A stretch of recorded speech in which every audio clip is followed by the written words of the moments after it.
Hello again, everyone. Andy Garcia here, looking at the markets, and I'm looking at the dollar index futures followed by the major currencies on an intra-week activity here. You can see what we're looking at primarily is a 4-hour chart. You can see the 4-hour chart across the board. You got the dollar index futures on the left, followed by the yen, the Swiss franc, and the Canadian dollar across the top here, the euro, the pound, and the Australian dollar across the bottom. And primarily what I'm looking at first and foremost is last week's high and last week's low, and I've drawn some lines here. These are the black lines that you can see. The horizontal lines basically eliminates last week's high, last week's low, last week's close. And the reason why I pay attention to these is because these become important levels to watch in the ensuing week. So for next week, we'll take a look at this week's high, low, and close. But over the course of this past week, what we've been looking at is last week's high, low, and close, because when we break above or below these extremes, then it tells us that there's some major forces at work. And so the important thing here is that what we're taking a look here is you can see the vertical lines are last week's high, low, and close, or should we say last week's the extremes here. We had the beginning of the week and then the close of the week, and these are the vertical lines here, and then the far one on the right is this week's closing price. Anyways, what I'm trying to get at here is the dollar index futures, as we were talking about last week, where it was able to break out of the previous week's high. That was the case this week, where we were able to break above last week's high pretty much early on to the week, and then the middle of the week you see a little bit of a trail here moving down below the previous week's high. It looked like the market was actually going to try to push back down to the 80 area. You can see here the 80 even area, but last week's low never really came into play. We did put in a low for this week right around 80.30. The importance here is that the bulls were able to take control again, and the market basically pushed back up above last week's high, which is really important here. We were talking about some major levels in the premium video. As you can see, we're back up above 81 in the dollar index, talking about some long-term strength here in the dollar, and we'll see how that plays out in the euro, whether or not the euro is going to stay down below 130. And that's really the case right now. As you can see, last week the euro put in a high right around 130. And this week it was mainly just a continuation of that water flow.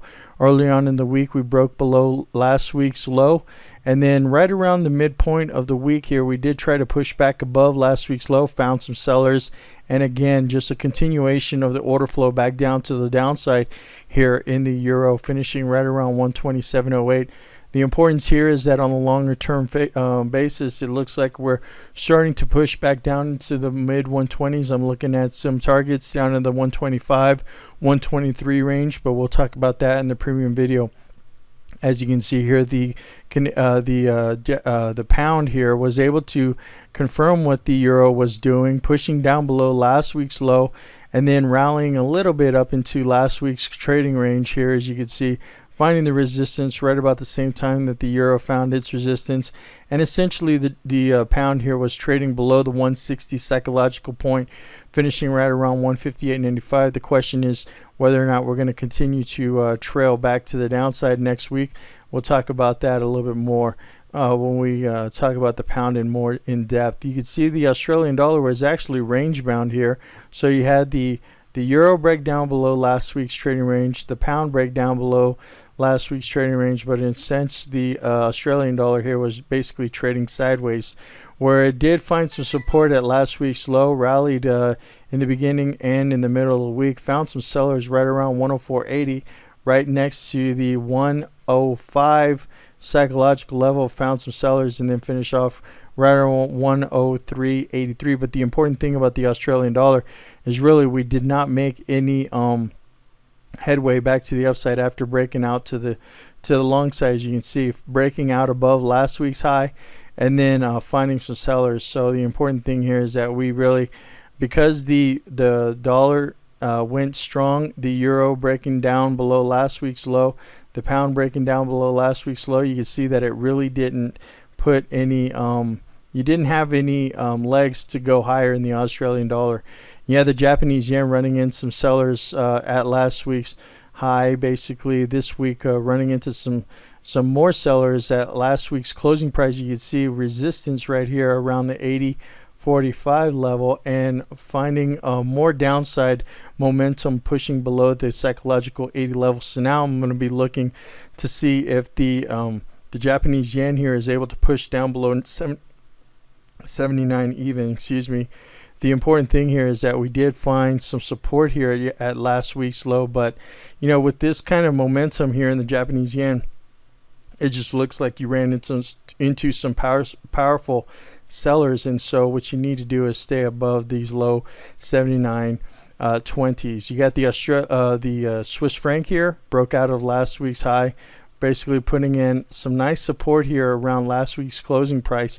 As you can see, breaking above last week's high, pulling back, finding support, and then rallying and finishing strong in the week. This actually confirms what you're looking at over here in the dollar index futures, because typically the dollar and the Swiss franc have a tendency to mimic one another. So going into next week, I'll be trying to see if the Swiss franc is going to be able to stay above this week's high and see if we can continue the order flow back to the upside. As we've been looking at the dollar index, it looks like we're running into some long-term strength.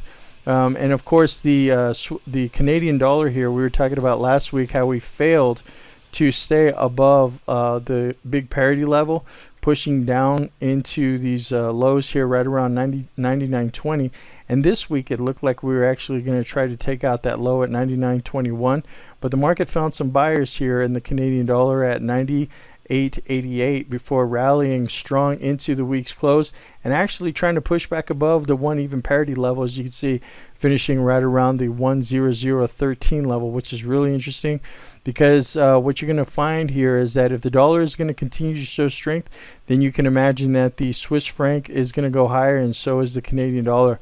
So going into next week, I'll be curious to see if the dollar continues to find strength, if we continue to rally, and if that proves to be the case, I'll be looking for lower prices in the euro, the pound, the Australian dollar. And then on the flip side, I'll be looking for more strength in the Swiss franc and the Canadian. And as we know, the Japanese yen happens to be a little bit of a misfit, but it doesn't matter. We play that all to its own, depending on what it wants to tell us to do. So again, potentially keep an eye on that dollar index to see if we continue to go higher. If not, then we obviously have a contingency plans in place, and we'll talk about that a little bit more in the premium video. So that's all I got up for this market wrap, folks. This is Andy Garcia signing off. I hope it helps. Good luck in your trading. Stay safe out there. Best regards to all. And we'll see you at the next market wrap. While I got you here, I wanted to take a quick moment to say that if you really liked what you're looking at here in the free Forex market wrap video, I wanted to give you the opportunity to come take a look at the premium weekly Forex market wrap video that I do every week. And basically it's a little bit more in depth, or should I say a lot more in depth information about the markets that I cover. And you can see here that in this short video I go over the basics about what I've been looking at on the major currencies. In the more in-depth market wrap video, I take a look at a in-depth analysis on the 6 major currency pairs. You also get actionable trading scenarios. The important thing here is that we're offering a 3-day risk-free trial, so you don't have to pay a cent. It's about a 30 to 45 minute video that'll go through all the major currency pairs that I look at, and it shows you a lot more in-depth analysis and forecast, looking at the longer term picture and the big major trends that are affecting what you're looking at on the lower time frames that you're looking at on a day-to-day basis. So take a moment to go take a look at the premium market wrap video. You can see the link here provided, www.traderstouch.com/3day, and it also includes a free membership to the Traders Learning Network, where you can meet other traders that are like-minded individuals, and they're basically there to help everybody looking at the same markets as you. So good luck, hope it helps, and look forward to seeing you on the inside.